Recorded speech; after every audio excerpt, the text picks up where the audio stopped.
board. Um, and all this pent up emotion, it's bottling up inside them. And of course, it makes them, sometimes act totally impulsively, and they make terrible decisions at that point. She returns to grab Rick and two more they pile supplies into their van, just about ready to leave. But Michonne is struck by the image of the burning gazebo. Carl used to sit on its roof, and she didn't want the gazebo to go up in flames, so she grabs a fire extinguisher. Rick grabs one, but there's too many walkers. They're trying to put it out. And, of course, they're forced to flee. And, of course, they're looking at the reminder of Carl in their rearview mirror as they drive away. And as they're driving, of course, Rick, I hate seeing that look on his face with the tears coming down. His eyes get all blue and watery. Oh, my God, it's just awful. We didn't want to see that on his face again, but we did. And he wonders what Carl meant by his last words. Did he want us to stop fighting, to surrender to Negan? He asks. Rick's final promise to his son, on his deathbed no less, he was going to fulfill that vision of his dream. Carl mentioned that this is the paradise his family could have had if he could be more like Rick he once was. But the current Rick, of course, that's kind of a weakness. I can't... I have to disagree as far as you can't surrender to Negan. There is no ifs, ands, or buts. No way. I'm sorry. Maybe after he's gotten rid of, they can do this. So there's no way with Negan in the picture that this was going to happen anyway. But he interprets Carl's wish as more of a submission than a compromise. And of course, Michonne has the letters, and she's like, Rick, Carl wrote a letter to Negan, and I'm like, whoa, he wrote a letter to Negan. That was kind of a surprise. And he refuses to even read the letters Carl wrote him. He clings to that, a decision he clings to when Michonne shows him, of course, the letter to Negan.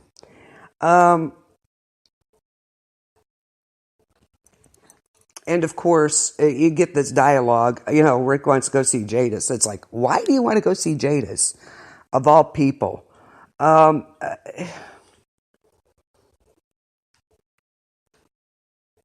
But if you remember, the scavengers were with him when they were attacking the sanctuary, and are probably Negan's next target after Alexandria. They're ours, not theirs, Rick says, but are they really? Which we will find out. And of course, he's irked to hell by the fact that he wrote a letter to Negan. You know that. You absolutely know that. So, of course, you see them. They go to the junkyard. As soon as they come in, they trip a trap, and it blocks the entrance. And, of course, here we go with the walkers coming in to eat them up. So then we switch to Negan's little section here. I think it's more to define the shifts in time of what's going on. At the time, Negan learns over the walkie that the Alexandrians managed to escape. He doesn't know about Carl yet, so he's like, Rick's little one-eyed, son has played me. So that's what he's thinking at this point. And they talk about, and Simon, of course. I wish it had been Simon, not Gavin, that had died last week, but hey, we may get our wish yet. They talk about Hilltop and how their plan went swimmingly, even though Simon didn't want to play it like Negan did. Simon, however, is antsy. He doesn't know what to do with himself if he's not, I'm not running down Rick and company. What do you want me to do? And Negan wants him to see the scavengers, but to deliver the standard message, kill one, force the others to fall in line, yada, yada. Simon kind of lets his frustration out and suggests of all things to Negan, let's cut our losses. No matter what, he states, no matter what we do, we have tried and tried and tried. They do not want to be saved. It's not working this time. Excuse me, but Negan's like, no, you are not going to do that. Negan's way hasn't been working. But Negan warned him to follow his orders. But in a subdued, don't screw with me sort of way. And not with his, your typical Negan. Because he's into resources. They are running low on resources, obviously. I think, everybody is at this point. And right now, I think he's thinking more of resources than retaliation. And, of course, the Saviors enter with a gift from Hilltop. I love it. I love it. It's a wooden coffin containing a now-turned corpse of the Savior Maggie killed, Dean. That was great. We have 38 more.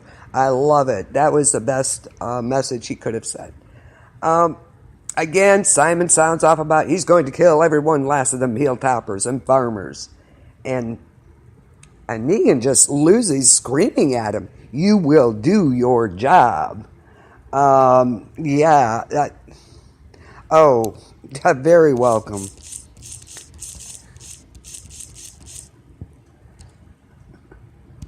No worries. Glad to. I'm glad I could.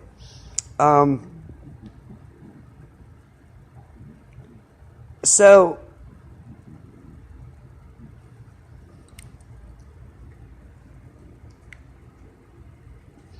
Negan screaming at him, you will do your job. You gotta love it.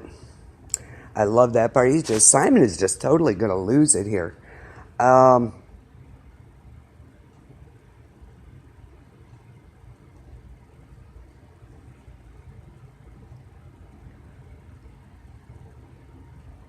So, with Negan, you will do your job. So, the next, hey, Jasmine. I was hoping he'd just do Simon right then and there, but he didn't.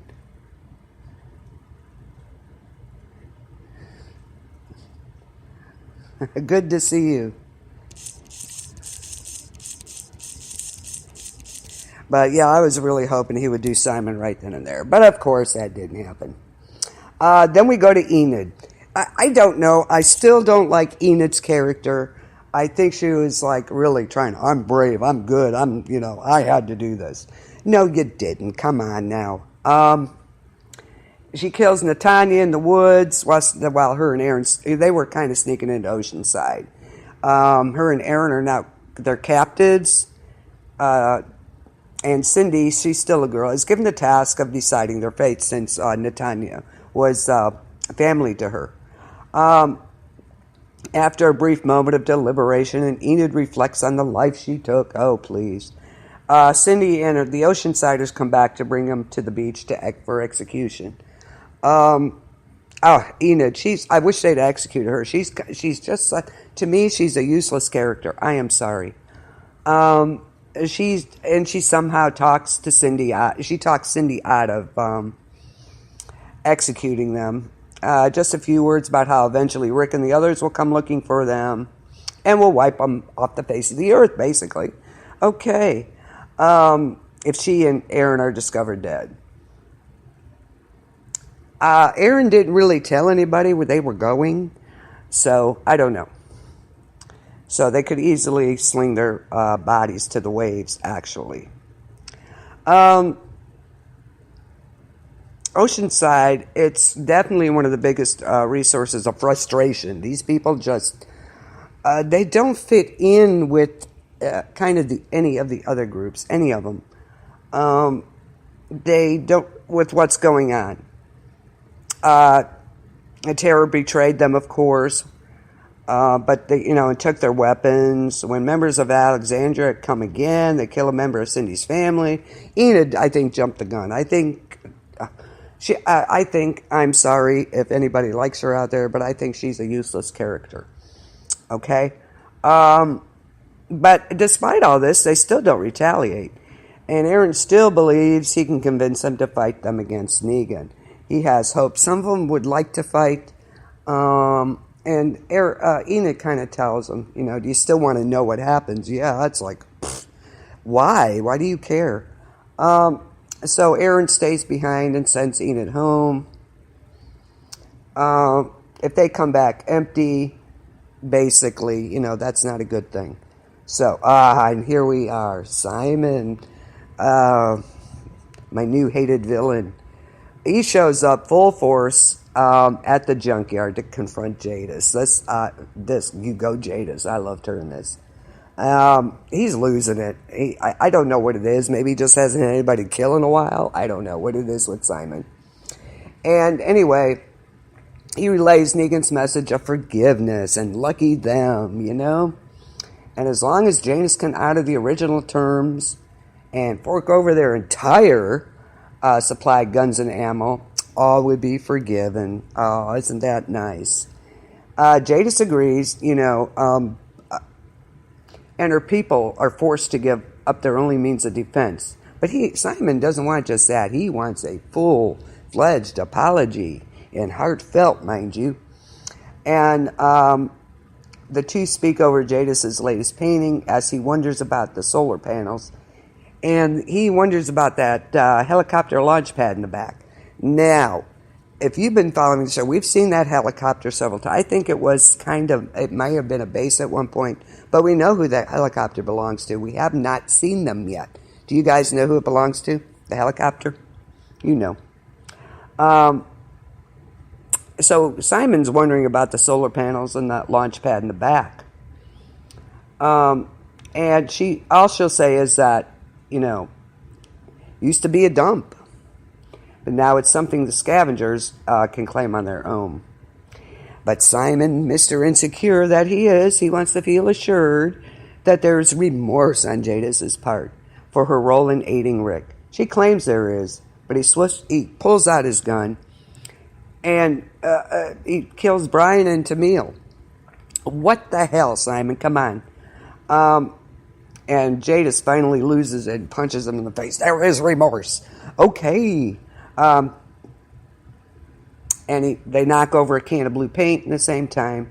The same spill Rick and Michonne spotted when they first entered the landfill. Simon stands up in retaliation. He kills them all.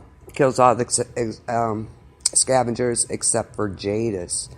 Oh, now, was that Negan's order? No. Somebody's going to be in trouble. Simon returns to the sanctuary with all their guns, but keeps the full degree of his action. Now he's keeping it from Negan. Negan has no idea what he's done. It was kind of a Shane memory type thing when he killed Otis and didn't tell anybody. But eventually they figured it out. So guess what? Negan is not going to be a happy camper when he finds this out. Simon looks down at the paint smudge on his boots. And that's the only clue to what really happened at the junkyard. But he's going to find out because he's going to want to know where these people are.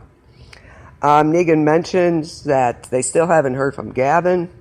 Well, they don't know he's dead yet. Surprise. He sent a convoy out to investigate. And then here comes one of his guys that Rick is calling for Negan over the walkie. Then they go to Jadis, the next section of the show. And we kind of travel back in time to pick up Rick and Michonne battling the walkers that were once the scavengers because they're in the junkyard now. They climb up a pile of trash for safety and they find Jadis there, like in a shift, a white shift. She's dressed in white. The illusion she cast for her people is broken. Because she's just a broken person right now, and she reverts back to normal speaking. The way they spoke was just part of who they were. She explains, in a normal voice, she used to come to find canvases to paint. And once the virus spread, she and other scavengers became something new amid a world they called their own. So